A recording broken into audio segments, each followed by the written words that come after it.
My name is Rodrigo, this is Ether, and I make biblical content to help you understand your Bible better, and I'm doing a series about Jesus and power.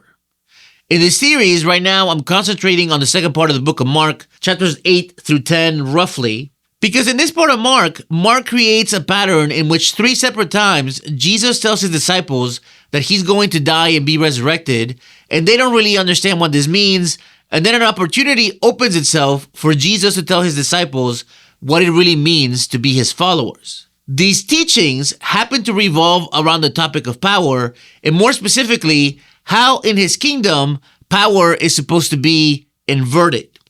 And following that pattern, let's look at Mark chapter 9, verses 30 through 37. They went on from there and passed through Galilee. He did not want anyone to know it, for he was teaching his disciples, saying to them, "The Son of Man is to be betrayed into human hands, and they will kill him, and 3 days after being killed, he will rise again." But they did not understand what he was saying and were afraid to ask him. Then they came to Capernaum, and when he was in the house, he asked them, "What were you arguing about on the way?" But they were silent, for on the way they had argued with one another who was the greatest. He sat down, called the 12, and said to them, "Whoever wants to be first must be last of all and servant of all." Then he took a child and put it among them, and taking it in his arms, he said to them, "Whoever welcomes one such child in my name welcomes me, and whoever welcomes me welcomes not me, but the one who sent me." The disciples were clearly fighting to be the greatest in the king's new court. And usually greatness is measured by how many people are under you and how many people are second after you. But Jesus teaches that in his kingdom, this is inverted. In his kingdom, the greatest is the one who serves the most and the one who is last. Not only that, but usually an emissary of a king was a super important person because that person carried the same weight as a king did. And to do something against an emissary was a huge crime.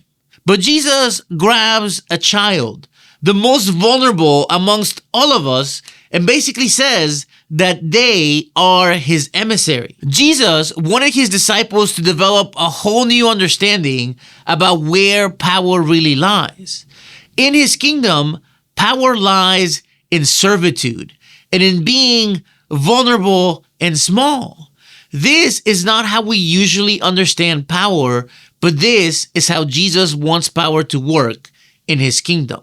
As I mentioned before, we usually don't think that Jesus had much to say about power, but as you can see, not only did he have many things to say about power, but he really wanted his disciples to change their understanding of how power worked. In his kingdom, power is inverted.